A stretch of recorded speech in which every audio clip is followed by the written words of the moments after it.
एक एक कर हम कई दिनों के फ्लाइट अपडेट चेक करेंगे। तो सबसे पहले हम रियाद से दिल्ली के लिए 10 अप्रैल की फ़्लाइट देखेंगे कि 10 अप्रैल में क्या कुछ चल रहा है।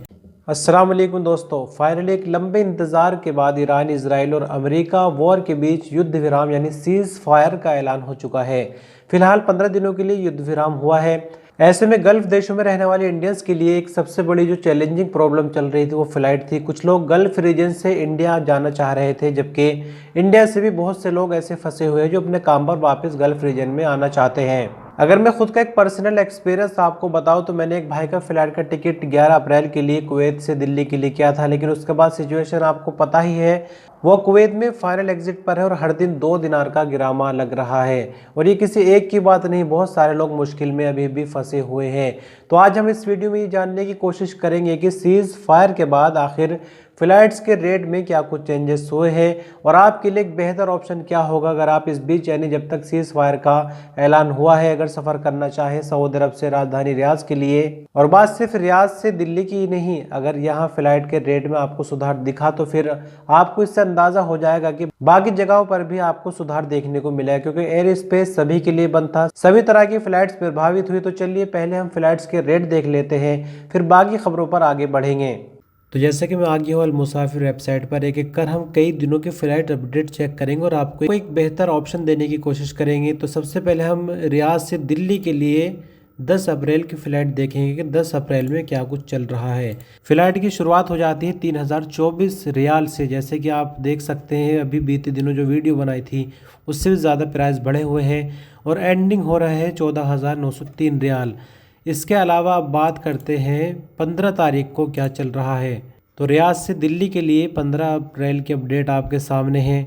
यहाँ फ़्लाइट की शुरुआत हो रही है 2309 रियाल से। यहाँ फिर भी ठीक है, 10 तारीख से देखा जाए तो अच्छा ही है। और इसके बाद अगर हम एंडिंग पर चलते हैं 15,000 रियाल से भी क्रॉस हो गई। तो 15 अप्रैल के बाद अब ट्राई करेंगे 18 अप्रैल। तो रियाद से दिल्ली के लिए 18 अप्रैल के लिए फ़्लाइट शुरू हो रही है 2309 रियाल से और हाईएस्ट अगर हम देखें तो फ़्लाइट जाकर रुक रही है 7,709 पे। तो यहाँ फिर भी देख सकते हैं कि कुछ डिस्काउंट यहाँ फ़्लाइट्स के रेट में देखने को मिल रहा है। 18 के बाद अब हम एक बार 20 अप्रैल के लिए फ़्लाइट्स चेक करेंगे।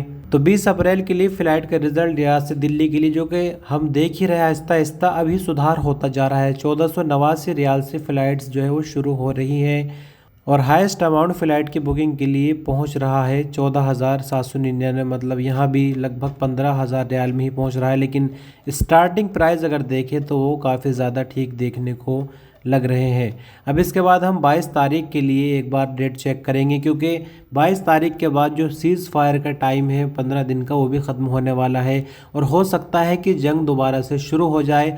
तो 22 तारीख एक लास्ट ऑप्शन होगा। अब देखते हैं कि 22 तारीख को क्या रिज़ल्ट निकलता है। और जैसे कि आप देख सकते हैं कि स्टार्टिंग प्राइस काफ़ी ठीक है। एयर अरबिया के लिए 1094 रियाल, उसके बाद 1131 और फिर रेट जो है वो बढ़ता जा रहा है। अगर हाईएस्ट की हम बात करें तो ये 6,975 रियाल तक पहुंच जाता है, लेकिन यहाँ भी डायरेक्ट फ्लाइट नहीं है। तो 22 अप्रैल के बाद जैसे कि आप समझ सकते हैं 7 अप्रैल को सीज फायर का ऐलान हुआ और 22 के बाद जो है वो टाइम एक तरह से ख़त्म हो रहा है। तो 22 के बाद यहाँ चेक करना ठीक नहीं होगा। अगर हम बुक करते भी हैं 22 के बाद तो ख़तरे से खाली नहीं होगा।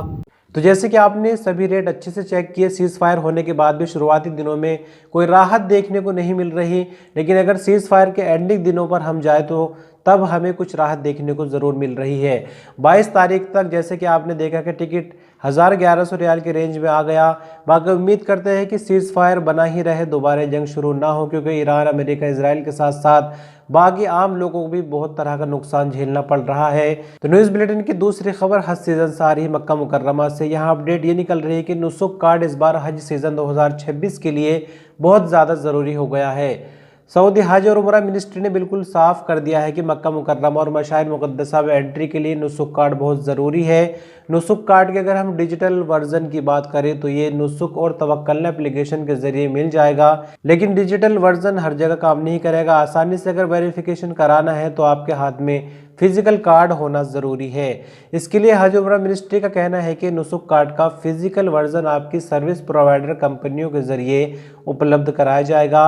आप उनसे अपना कार्ड ले सकते हैं ताकि हज सीज़न में हज के दौरान किसी भी तरह की मुश्किल का सामना आपको ना करना पड़े। और अंत में एक बहुत ही दर्दनाक हादसे को लेकर बात करेंगे, जो कि सऊदी अरब के वादी बर्क में होता बनी तमीम में दुर्घटना घटी है। बीते दिन सुबह का मामला है। मदरसा में पढ़ाने वाली 5 टीचर एक वैन के जरिए अलखर्ज से वादी बर्क जा रही थी। रास्ते में अचानक एक दूसरी कार से एक्सीडेंट हो जाता है। एक्सीडेंट इतना ज़्यादा भयंकर था, आप देख सकते हैं तस्वीर के जरिए किस तरह से गाड़ियों में आग लग गई। इस एक्सीडेंट के नतीजे में 4 टीचर की मौत हो गई। इसके अलावा एक 5वीं टीचर गंभीर रूप से घायल। इसी के साथ दूसरी कार का जो ड्राइवर था उसकी भी मौत हो गई। मतलब कुल 5 मौत हुई है और एक गंभीर रूप से घायल है। और जैसे कि आपको सऊदी अरब में अच्छे से मालूम है कि यहाँ ओवर स्पीडिंग बहुत ज़्यादा होती है। नॉर्मल लोग 150 तक स्पीड चलाते हैं, जो कि कभी कभी 150 से ज़्यादा भी हो जाती है, पार भी हो जाती है। और ऐसे में अगर कोई ऐसी सिचुएशन आ जाए जहां इमरजेंसी ब्रेक लेने की ज़रूरत पड़े तो सोचिए सिचुएशन क्या बनेगी। बहरहाल इस वीडियो में इतना ही। कल फिर मिलेंगे कुछ और अपडेट के साथ। आपने अपना कीमती वक्त दिया। वीडियो पर अंत तक बने रहें, इसके लिए शुक्रिया।